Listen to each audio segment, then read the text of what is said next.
फिर हम बात करते हैं कॉजेज ऑफ पॉवर्टी की। अब ये आ गए कॉजेज ऑफ पॉवर्टी। भैया पॉवर्टी के क्या बेसिक कारण है, किन कारणों से पॉवर्टी हो रही है। तो अगेन ये आपके लिए इंपॉर्टेंट है, एक बार के लिए आप पूरा का पूरा फ्लो चार्ट बना लीजिए। जो मेरे प्यारे बच्चे मेरे नोट्स यूज करें उनको कोई प्रॉब्लम होगी नहीं, जो नोट्स यूज नहीं कर रहे हैं उनसे रिक्वेस्ट है कि आप ये पूरा का पूरा एक बार अच्छे से कॉपी कर लीजिए बढ़िया तरीके से।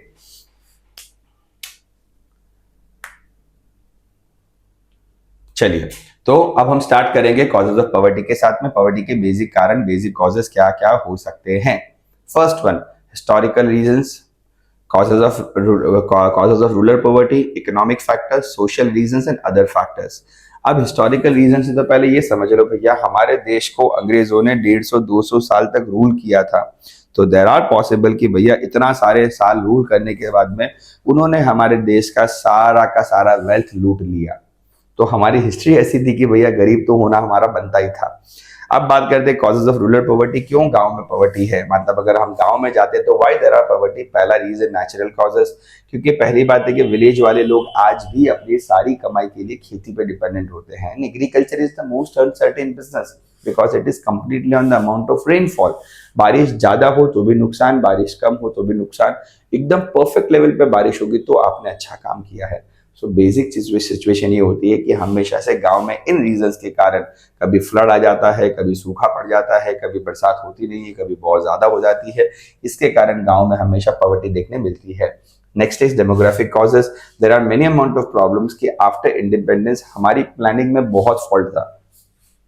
और ये बात मैं 100% मानता हूं। मैं अभी भी मैं कहूंगा, डोंट टेक माय व्यूज कि मैं किसी पॉलिटिकल पार्टी के पीछे हूं, बट मैं ये बात मानता हूं कि अगर हमारा देश 1947 में आजाद हुआ, तो अगर हमारा देश 1947 से लेके 2010 तक की अगर हम बात करें, मतलब मैं 2005-6 में देखता था, तब तक इंडिया में कुछ खास ग्रोथ हो नहीं पाती थी जितनी हो सकती थी।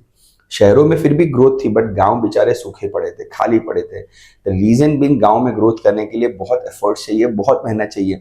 देखो एक बात समझो, शहर में ग्रोथ करने पे आपको रिटर्न्स मिलते हैं, तो आप शहर में आराम से ग्रो कर लोगे। मैं आपको एग्जांपल देता हूं, let us take an example. आप एक टेलीकॉम कंपनी हो, आपको नेटवर्क लगाने हैं, राइट, नेटवर्क के खंबे लगाने हैं या नेटवर्क लगाने हैं, तो आप शहर में नेटवर्क लगा लोगे। क्यों लगा लोगे? क्योंकि शहर में बहुत कस्टमर्स होते हैं। बट आप गांव में नेटवर्क नहीं लगाओगे क्योंकि गांव में कस्टमर्स कम होते हैं। इस चक्कर में गांव बेचारे पिछड़े रह गए।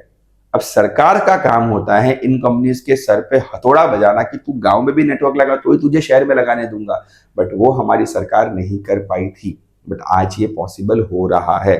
सो थिंग्स हैव चेंज्ड, बट कहीं ना कहीं these are the reasons for rural poverty.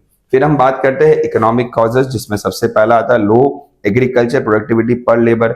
हमारा देश एक एग्रेरियन नेशन था, राइट, मतलब हमारा देश पूरा का पूरा खेती पे डिपेंडेंट था और हमारी खेती की डेवलपमेंट बहुत कम थी। मतलब हमारे देश में खेती से जो रिटर्न्स मिलता था, प्रोडक्शन जो रिटर्न आता था, वो बहुत कम आता था। बिकॉज ऑफ दिस रीजन हमारा देश हमेशा पीछे रहता था, क्योंकि एग्रीकल्चर प्रोडक्टिविटी बहुत कम थी। मतलब पर पर्सन, पर लेबर, पर फार्मर जितना प्रोडक्शन हो सकता था उतना नहीं होता था। रीजन, पहले तो हमारे पास अच्छे वेराइटीज ऑफ सीड्स नहीं थे, अच्छी फार्मिंग टेक्नोलॉजी नहीं थी, लोगों के पास अच्छा नॉलेज नहीं था, एडुकेशन नहीं था, लर्निंग नहीं था कि किस तरीके से बेटर प्रोडक्शन किया जा सकता है। बिकॉज ऑफ दिस रीजन हमारे देश में ये प्रॉब्लम हमें नॉर्मली फेस करने मिली थी। Second, unequal distribution of land. किसी के पास बहुत जमीन है, किसी के पास बहुत कम जमीन है। अब ज्यादा जमीन वाला वैसे मजे करता है, कम जमीन वाला बेचारा कुछ नहीं कर पाता है। तो these are the reasons again कि क्यों हमारे यहाँ पे गरीबी रही थी। Next one, minimal development of small and cottage industries. हमारे सरकार ने बड़ी इंडस्ट्रीज पे ध्यान खूब दिया, छोटी इंडस्ट्रीज जिसको हम लोग एसएसआई बोलते हैं, स्मॉल स्केल इंडस्ट्रीज, और MSME, medium small scale industries, उन पे ज्यादा ध्यान दिया नहीं गया है। और इन पे ध्यान ना देने के कारण, देखो एक बात समझो, स्मॉल स्केल इंडस्ट्रीज यानी कि छोटी और मीडियम इंडस्ट्रीज सबसे ज्यादा एम्प्लॉयमेंट क्रिएट करती है। तो अगर आप इन इंडस्ट्रीज पे फोकस नहीं करोगे, मतलब एक तरीके से कहीं ना कहीं आप एम्प्लॉयमेंट पे ध्यान नहीं दे पा रहे हो। तो एम्प्लॉयमेंट पे ध्यान ना होने के कारण, एम्प्लॉयमेंट पे ध्यान ना देने के कारण भी ये हुआ है कि हमारे देश के अंदर लोग बहुत गरीब रह गए क्योंकि उनको काम नहीं मिल पाया था। Rapid increase in prices, prices खूब बढ़ते गए थे। मैंने कहा था महंगाई तो इकोनॉमी में बढ़नी ही बढ़नी है। You can't fight with inflation, you can just control it. तो प्राइसेस खूब बढ़ गए, प्राइसेस के सामने कमाई नहीं बढ़ रही, आदमी गरीब होते जा रहा है। And the last one, high rate of unemployment. मैंने कहा था if you are not going to focus on small scale industries, jobs create नहीं होगी, नौकरियां क्रिएट नहीं होगी, और ऑटोमेटिकली इकोनॉमी में अनएम्प्लॉयमेंट का लेवल बढ़ता जाएगा। सोशल कॉजेस, अब हमारे कुछ सोशल रीजंस भी थे। पहला, कि भैया लो लेवल ऑफ एजुकेशन। हमारे घरों में पहले ऐसे होता था कि भाई एक परिवार की इनकम कम होती थी, राइट, और परिवार में बच्चे बहुत सारे होते थे। अब ये श्योर है कि भैया सारे बच्चों को पढ़ाने की कैपेसिटी उस फैमिली के अंदर नहीं है, तो फैमिली क्या करती थी, हमेशा पढ़ाई के लिए लड़कों को सिलेक्ट करती थी, लड़कियों को पढ़ने का मौका नहीं मिलता था, राइट। अब जब लड़कियों को पढ़ने का मौका नहीं मिल पाया तो ऑटोमेटिकली हमारे यहाँ पे एजुकेशन लैकिंग करता गया। आपने सुना होगा, if you teach a man, if you educate a man, you educate a man, but if you educate a woman, if you educate a girl, you educate a whole family. क्योंकि अगर मेरी mummy पढ़ी लिखी है तो वो कुछ भी करके बच्चों को पढ़ाएगी ही पढ़ाएगी, बट पापा पढ़े लिखे, जब पापा तो जाके मार्केट में बैठ जाएंगे, पैसा कमा के ला देंगे, घर पे काम हो गया, वो बच्चों पे इतना ध्यान नहीं दे पाएंगे। तो teaching a female child, teaching a woman is more important than teaching a man, but ये हमको बहुत देरी से समझ में आया था। तो this was first factor. Second, gender inequality, ये आज भी है।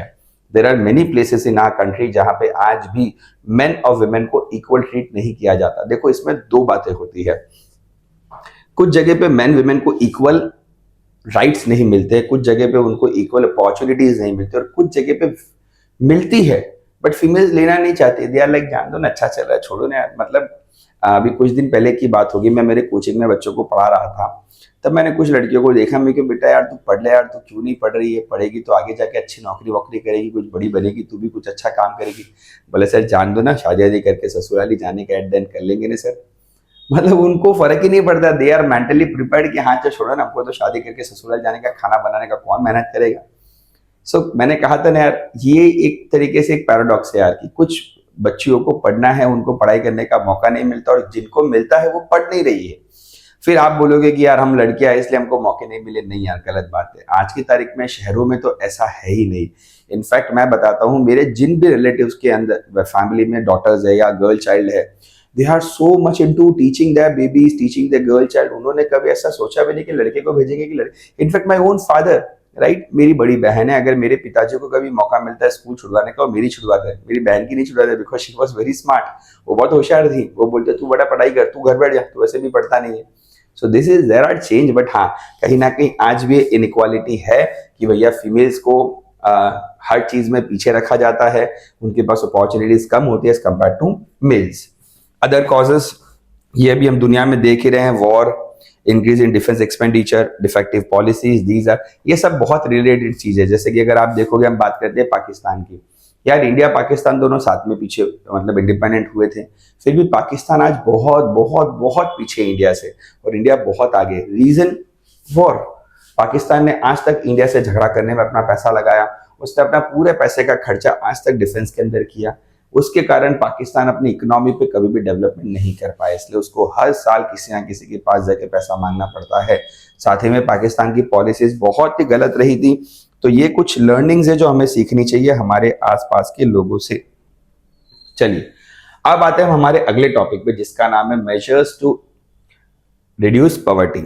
अब हम कैसे गरीबी को कम कर सकते हैं। चलो, पहले हमने देखा गरीबी के क्या क्या इंडिकेशंस होते हैं, इंडिकेटर्स क्या क्या थे, रीजंस क्या क्या थे, वो सब हमने देखे। अब देखते हैं इस गरीबी को कम करने का हमारे पास रामबाण इलाज क्या है, what we can do to control this poverty और to reduce this poverty. So ये है चक्रव्यूह, जहां पे आपको मेंशन किया गया कि आप क्या क्या कर सकते हो इस पॉवर्टी को रिड्यूस करने के लिए। तो ध्यान देते रहिएगा। फर्स्ट वन, कैसे स्टार्ट करते हैं, यहां से स्टार्ट करते हैं। सबसे पहला तो भैया एग्रीकल्चर की प्रोडक्टिविटी को इंप्रूव करो। मैं इसको यहीं से समझा रहा हूँ, नीचे पूरा डिटेल में एक्सप्लेनेशन दिया हुआ है, वो आप आराम से पढ़ लीजिएगा, क्योंकि एसएस लाइक स्ट्रक्चर है, आप आराम से इसको पढ़ सकते हो, इसमें कोई मेजर रॉकेट साइंस नहीं है। आज अगर मुझे पूछा जाए तो मैं कॉमन सेंस से भी आंसर्स लिख सकता हूँ, बट आप मत लिखिएगा। आप गुजरात बोर्ड में हैं, गुजरात बोर्ड वालों को हेडिंग सेम चाहिए यार, ये मानते नहीं है, पता नहीं क्या प्रॉब्लम है, इसलिए आप लोग रटिएगा थोड़ा प्लीज। तो पहली बात करते हैं कि भैया कैसे हम लोग पॉवर्टी को कम करें। तो भैया पहले तो एग्रीकल्चर की प्रोडक्टिविटी को बढ़ाओ। क्यों? क्योंकि हमारे देश में आज भी जो लास्ट सेंसस के हिसाब से आज भी 40 से 50% लोग खेती या उसके रिलेटेड एक्टिविटी में जुड़े हुए हैं। अगर एग्रीकल्चर की प्रोडक्टिविटी बढ़ेगी तो ऑटोमेटिकली उनकी कमाई बढ़ेगी, और उनकी कमाई बढ़ेगी तो ऑटोमेटिकली हमारा देश गरीबी से बाहर आ जाएगा।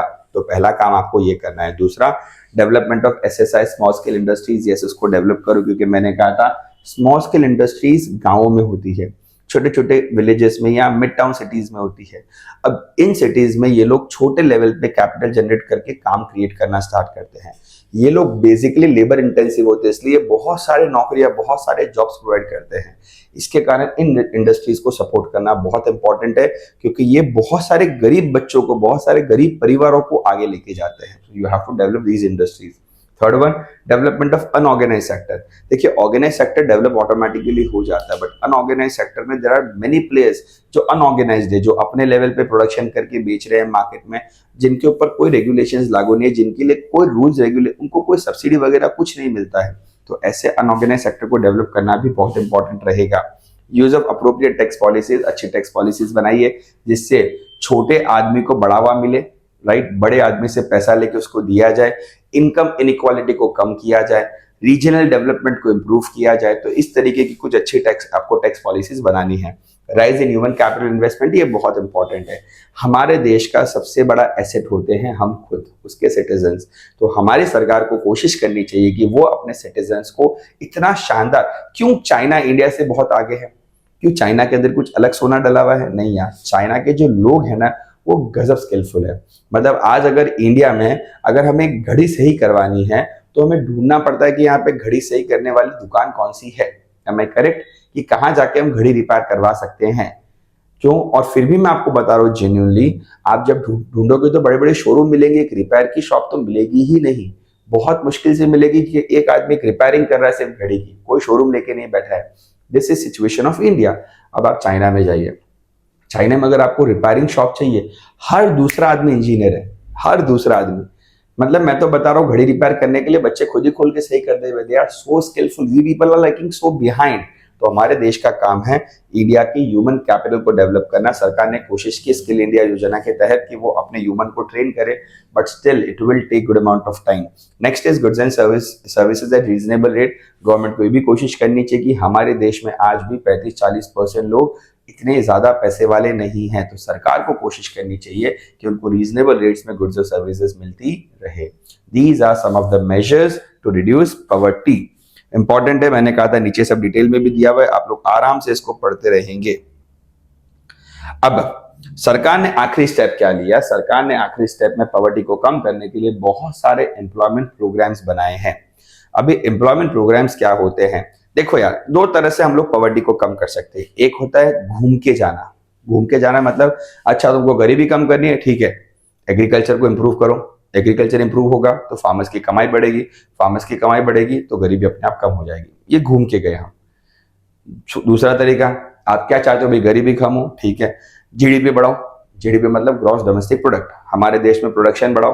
प्रोडक्शन बढ़ेगा तो फैक्ट्री में और ज्यादा लोगों की जरूरत चाहिएगी, फैक्ट्री में और लोग चाहिएंगे तो एम्प्लॉयमेंट क्रिएट होगा, एम्प्लॉयमेंट क्रिएट होगा तो ऑटोमेटिकली पॉवर्टी कम हो जाएगी। ये हम घूम के जा रहे हैं। जबकि कुछ टेक्निक में हम डायरेक्ट अटैक करते हैं पॉवर्टी पे। जाओ गांव में, जाओ चेक करो कितने लोग गरीब है, कितने लोगों के पास काम नहीं है। डायरेक्टली जाके उनको काम दो, आसपास की बातें मत करो, उनके लिए एम्प्लॉयमेंट प्रोग्राम्स बनाओ। अच्छा चलो भाई, एक गांव में जाके बैठे सरकार के 3 लोग, बोले बताओ इस गांव में किस किस लोगों के पास काम नहीं है, आ जाओ सब लोग। तो भैया 100 आदमी आगे के उनके पास काम नहीं है। अब गांव में जाके उनको बोलेंगे चलो तुम 20 जने आओ, तुम यहाँ पे बोरवेल खोदो, तुम 20 जने आओ, तुम जाके वहां पे पोस्ट ऑफिस का कंस्ट्रक्शन का काम चालू करो, तुम लोग यहाँ पे, तुम लोग पूरे गांव में स्ट्रीट लाइट लगाने का काम चालू करो। ऐसे करके गांव के लोगों को गांव में ही काम देके उनको वहीं पे सरकार पेमेंट करती है। These are certain amount of wage programmes, right. तो इसके 2 तरीके की योजनाएं होती है। पहला होता है सेल्फ एम्प्लॉयमेंट प्रोग्राम, दूसरा होता है wage employment programme. Self employment programme के अंदर आप खुद अपने लिए काम क्रिएट कर सकते हो और उसके लिए थोड़ा बहुत फंडिंग आपको गवर्नमेंट देगी। ये सारे सेल्फ एम्प्लॉयमेंट प्रोग्राम है, जैसे कि integrated rural development programme, training of rural youth and for self employment, development of women's and children rural area, million wealth scheme. जैसे कि ये सब अब सरकार ने सेल्फ एम्प्लॉयमेंट स्कीम बना दी है। जैसे कि लोगों को कहा तुम तुम्हारे घर के बाद टॉयलेट बनाओ, हर टॉयलेट पे 15,000 हम देंगे। Self employment. तो अब कुछ लोगों ने सरकार में जाके रजिस्टर करवा दे, बोले हाँ सरकार, मैं मेरे गांव में जा जाके लोगों के घर पे टॉयलेट बनाऊंगा। वो टॉयलेट बनाता है, सरकार की वेबसाइट पर अपलोड करता है और 15-15 हजार सरकार से लेता रहता है, लोगों को टॉयलेट बना के देता रहता है, बीच में खुद का मार्जिन कमा लेता होगा, राइट। ऐसे गंगा वेलफेयर स्कीम, स्वर्ण जयंती ग्राम स्वरोजगार योजना, ऐसे करके ये कुछ एम्प्लॉयमेंट स्कीम बनाई गई है। वैसे वेज एम्प्लॉयमेंट स्कीम जहां पे सरकार ने लोगों को एक स्पेसिफिक अमाउंट ऑफ वेल्थ देना स्टार्ट किया, एक स्पेसिफिक अमाउंट ऑफ मनी देना स्टार्ट किया फॉर अ स्पेसिफिक जॉब। तो ये सारी बनाई गई योजना, जवाहर रोजगार योजना, employment assurance scheme, Pradhan Mantri Rozgar Yojana, national rural employment guarantee act, Mahatma Gandhi national rural employment guarantee act, ऐसे करके बहुत सारी योजना बनाई गई थी। अब इन सारी योजना के तहत सरकार लोगों को एम्प्लॉयमेंट देती है। अब आपको ये सारी योजना को याद करना पड़ेगा, कौन सी योजना कब चालू हुई थी, उनके क्या क्या ऑब्जेक्टिव्स थे, ये सब आपको मेमोराइज करना है। जैसे कि पहला, प्राइम मिनिस्टर रोजगार योजना। ये योजना वैसे तो 19 बहुत पुरानी है, डिकेड्स पुरानी योजना है, जो एम्प्लॉयमेंट जनरेशन के लिए गवर्नमेंट को मदद कर रही है, बट इसमें आज तक नेगेटिव ग्रोथ ही देखी गई है। Unemployment rate was rising fast. On this situation prime minister Rozgar Yojana was started for self employment with the objective, अब ऑब्जेक्टिव याद कर लेना, of starting ventures to provide employment to educated unemployed. ऐसे लोग जो पढ़े लिखे हैं, उनके पास काम नहीं है, तो उन लोगों को काम पे लगाने के लिए ये योजना बनाई गई थी। फिर नेक्स्ट वन, जिसको बोलते हैं NREGA, national rural employment guarantee act, that is NREGA. ये 2005 में स्टार्ट किया गया था। इसका मेन मोटिव था कि हर आदमी को करीबन 100 दिन के लिए काम दे। नारेगा को बाद में रिफॉर्म करके मनरेगा में कन्वर्ट कर दिया गया था, यानी कि Mahatma Gandhi rural employment guarantee act में कन्वर्ट कर दिया गया था। चलिए, इसके सिवाय सरकार ने बहुत सारी हाउसिंग स्कीम्स बनाई, जैसे कि 1995 में स्कीम आई थी इंदिरा आवास योजना, फिर 2013-14 में आया था राजीव आवास योजना, फिर 2015 में आया था प्रधानमंत्री आवास योजना। ऐसे करके अलग अलग आवास योजना के प्रोग्राम चल रहे हैं, जिनके तहत लोगों को बढ़िया घर मिल रहे हैं। सोशल सिक्योरिटी स्कीम, ये आज की तारीख में बहुत चल रहा है। जैसे कि हमारे यहाँ पे अटल पेंशन स्कीम चल रही है, जिसमें बूढ़े लोगों को जो 60 के ऊपर वाले हैं, उनको सरकार एक स्पेसिफिक पेंशन प्रोवाइड करती है। साथ ही में प्राइम मिनिस्टर, अगर बाई चांस आपके फसल वगैरह खराब हो जाती है, तो उसके लिए बना रखा है प्राइम मिनिस्टर फसल बीमा योजना, राइट। इस योजना के तहत आपको फसल का इंश्योरेंस मिलता है। सेम वे, अगर आप जीवन ज्योति स्कीम में जाओगे तो आपको 330 रुपए साल का प्रीमियम भर के you can get your self insured also. तो ऐसे करके सरकार ने बहुत सारी सोशल सिक्योरिटी स्कीम बना के रखी है। नेक्स्ट इज जनधन योजना। मैंने कहा था सारे गरीबों को, सारे गांव वालों को इंटरनेट से, बैंकिंग से कनेक्ट करने के लिए जनधन योजना बनाई गई थी।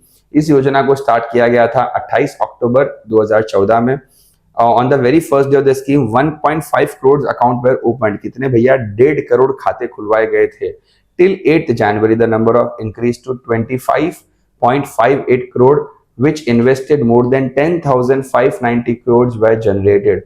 मतलब आप मानो कि 8 जनवरी, मतलब 28 अक्टूबर से 8 जनवरी में करीबन 12.5 करोड़, ये आंकड़ा भी बहुत बड़ा हो चुका है। जनधन योजना के फीचर्स क्या, ये इंपॉर्टेंट है, ध्यान रखिएगा। फीचर्स में क्या आता है? सबसे पहला feature, with the objective of increasing banking facility per capita reduction of regional inequality, this yojana was started. The main purpose, इसका मेन पर्पस क्या था कि लोगों को सारी की सारी सब्सिडी उनके खाते में डायरेक्टली मिले, बीच के मिडलमैन को हटा दिया जाए। इसमें मेन फीचर क्या था? ये जीरो बैलेंस अकाउंट होता है। 5 मंथ की ओपनिंग के बाद में आपको 5,000 तक की ओवरड्राफ्ट फैसिलिटी मिलती है, मतलब आप 5,000 विड्रॉ कर लोगे बिना बैलेंस के, तो भी गवर्नमेंट आपको अलाउ करती है। इस स्कीम के तहत आप अपने अकाउंट खुलवा सकते हैं 26 जनवरी, और उसके अंदर आपको लाइफ इंश्योरेंस पॉलिसी भी मिलती है, राइट। प्राइम मिनिस्टर जनधन योजना के तहत आपको बहुत सारे फाइनेंशियल इंक्लूजन में ऐड किया जाता है, मतलब आपको बहुत सारे फाइनेंशियल बेनिफिट्स भी और दिए जाते हैं। साथ ही में इसके अंदर आपको फाइनेंस और बैंकिंग की सारी फैसिलिटीज भी फ्री में दी जाती है, जिससे एक गरीब आदमी को भी फाइनेंस की नॉलेज पूरी की पूरी आने लग जाती है। तो ये था पूरा का पूरा पॉवर्टी चैप्टर। इसके बाद में हमारे बहुत सारे क्वेश्चन बैंक से जो आप लोगों के लिए तैयार है। यहाँ पे आप चाहो, जिसके पास नोट्स है वो ये सारे क्वेश्चन बैंक को इजीली पढ़ सकते हैं, जिनके पास नहीं है वो टेक्स्ट बुक में से पढ़िए, कोई प्रॉब्लम नहीं है। तो ये रहा हमारा आज का पूरा चैप्टर। हम वापस से मिलेंगे अगले चैप्टर में, जिसका 6th चैप्टर। इसके बाद में हम लोग स्टार्ट करेंगे 6th चैप्टर। तो उससे पहले आप लोग से रिक्वेस्ट है, यहाँ तक का सारा सिलेबस खत्म कर दो। अगले वीडियो में फिर से आते हैं, तब तक के लिए बाय बाय।